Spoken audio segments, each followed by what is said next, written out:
Pero bueno, regresemos al 2018 y a la mañana del 30 de abril, donde Venezuela desayunó con una sorpresa: que Leopoldo López, que llevaba 5 años detenido, aparecía en un video junto a su discípulo Juan Guaidó, quien se autoproclamaba presidente legítimo de Venezuela. Según informó Associated Press, las fuerzas de seguridad lo habían liberado del arresto domiciliario y se habían declarado leales a Guaidó. En aquel mismo momento se puso en marcha el mayor levantamiento contra Nicolás Maduro en todo su régimen. Una auténtica insurrección cívico-militar que puso al gobierno chavista al borde del colapso. Recién a la noche la situación parecía controlada. En un mensaje televisado, el dictador afirmó que sus tropas habían derrotado un intento de asonada golpista, orquestado por Trump y su asesor de seguridad nacional John Bolton, un hombre que venía de la administración Bush y que conocía en persona a María Corina. Pero el secretario de Estado de Estados Unidos, Mike Pompeo, tenía otra versión. Al parecer, Maduro se disponía a huir en un avión como un cobarde, mas una llamada de Vladimir Putin lo obligó a quedarse a resistir. 2 días más tarde, Machado concedió un reportaje a la BBC donde no dudó en catalogar al gobierno de Maduro de genocida y volvió a pedir una intervención militar extranjera. A ver, Machado, ya todos sabemos que no habrá intervención militar extranjera en Venezuela. Probablemente tú lo sabes antes que nadie. ¿Por qué no respondes de una vez por todas por qué le quitaste a los venezolanos sus revólveres, sus escopetas, los últimos recursos que tenían para defender su vida y su propiedad de la máquina confiscatoria? Que, por ejemplo, que yo sepa, no le ha tocado ni uno solo de sus bienes a tu familia, ni tampoco a Capriles, porque hay un grupito de ricos venezolanos que, a diferencia de muchos otros que lo perdieron todo, siguen siendo ricos y viviendo muy cómodamente.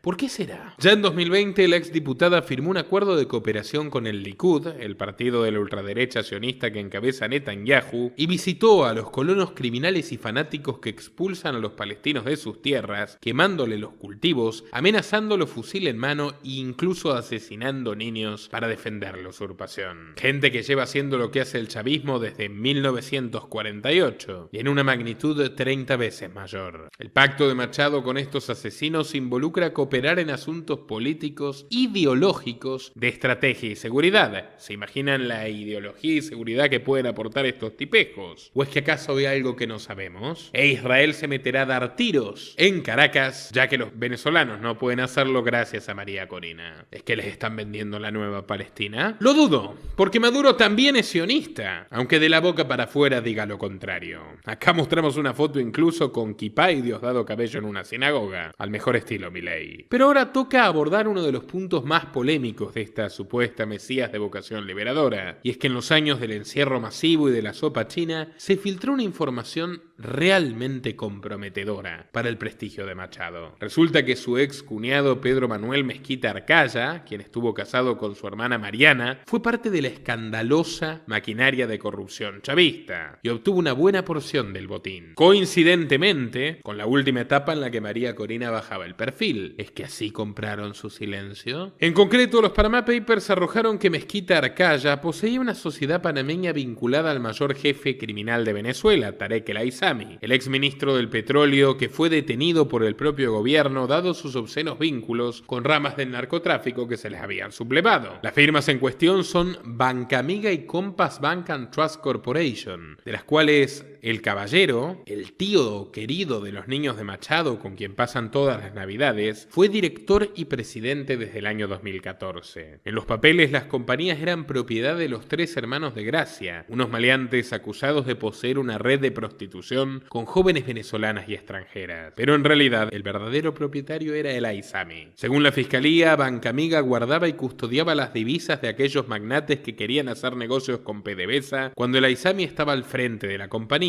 Carmelo de Gracia, por su parte, les asignaba buques de petróleo a razón de $43 por barril y luego los revendía a un precio superior. Todo esto en coordinación con el cuñado de Machado, quien se encargaba de blanquear aquel dinero espurio, invirtiéndolo en casas de valores, criptomonedas y producciones cinematográficas. Recordemos que el Aissami era una de las figuras prominentes del Cártel de los Soles, la mayor red de control de estupefacientes venezolana, totalmente infiltrada en la Fuerza de Seguridad Bolivariana. Son además quienes custodian el comercio ilegal del oro por el cual envenenan con mercurio a los pueblos indígenas que viven al sur del río Orinoco. La selva de Venezuela esconde al menos 42 pistas de aterrizaje a gran escala, desde las cuales despegan avionetas cargadas cargadas con este noble metal que luego se usa para financiar a terroristas medio orientales, Hezbollah o a dictadorzuelos como Nayib Bukele, que sí, fue chavista abiertamente y financiado por el chavismo hasta hace unos poquitos años. De allí aprendió el totalitarismo, solo que lo aplica con mejor marketing. Sí, oyeron bien, se sabe que al menos 600 millones de dólares venezolanos fueron a parar en manos del salvadoreño en 2013 y luego en 2018 en la campaña que lo llevó a la presidencia. Lo contamos todo en el documental de Nayib Bukele, el material crítico más visto del mundo. Con semejante prontuario familiar es entendible que María Corina en los últimos años haya modificado su impronta. Su antichavismo se descremó y ahora sus consignas naïf pasan por unir a las familias separadas por la migración. Nadie se hubiera ido si los dejabas defenderse, María Corina, pero ahora consigues lo que quieres y tienes a millones de almas bailando al lado tuyo y depositando sus esperanzas en ti, incluso dejando su sangre en las calles por ti. ¿Estarás esta vez a la altura? Permíteme dudarlo. Se iban acercando las nuevas elecciones y parecía o quisieron hacer parecer que por primera vez en una década había chances de que fueran legítimas. Todo esto comenzó el 24 de febrero de 2022, cuando Vladimir Putin dio la orden de invadir criminalmente Ucrania. Las sanciones a Rusia no tardaron en llegar y el gobierno de Biden miró con renovado interés a Nicolás Maduro. Claro, necesitaba su crudo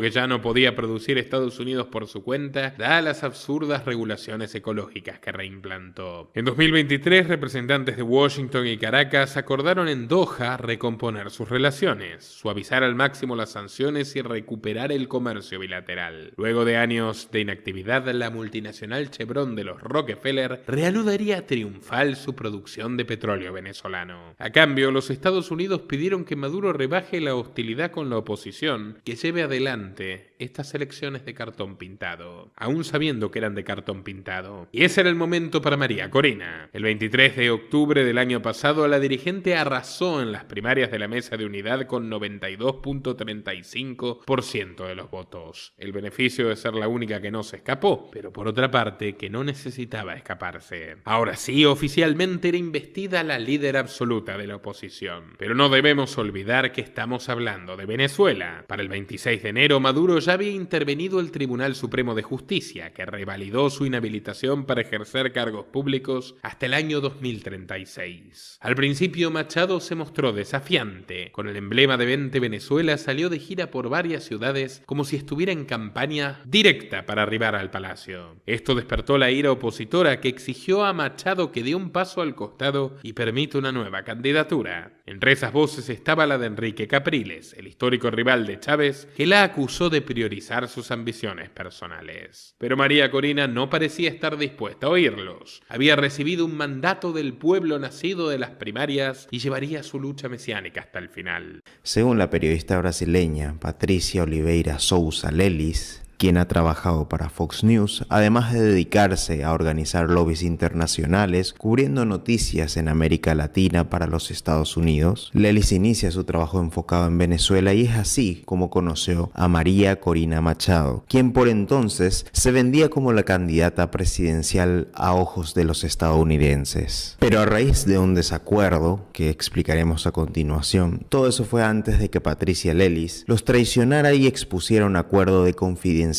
entre Corina Machado y una empresa estadounidense que la habría sobornado con el propósito de obtener influencia gubernamental si es que lograban poner a la candidata en Miraflores. Y la cereza del pastel, según la propia periodista, sería el acceso al petróleo venezolano. Tanto María Corina Machado como Juan Guaidó mantenían relaciones con esta empresa norteamericana. Hablamos de Howard Stern Holdings, una compañía dedicada a los medios de comunicación representada por Armstrong Williams. Este empresario dueño del diario The Baltimore Sun además es un lobista y comentarista político quien en 2004 fue nombrado por el presidente George W. Bush como miembro de la Comisión Presidencial de Becarios de la Casa Blanca. Armstrong se encontraba siendo el jefe directo de Patricia Lelis en esta operación y tenía planeado tratar con gente abierta a sus propuestas. El tío Sam buscaba promover el liderazgo de Corina Machado ante la opinión pública venezolana, es decir, el reciente protagonista protagonismo que había cobrado María Corina en estas elecciones, a pesar de no tener la validez legal, lo cual explica el por qué la dirigente se negó a la asistencia del Consejo Nacional Electoral. Eso en conjunto a la posibilidad latente de que el chavismo la espíe y tome precauciones para mantener el régimen. Entre las revelaciones de Patricia Lelis, la mujer de hierro, o debería decir de oro, recibió de parte de sus amigos del norte un soborno de $3.2 millones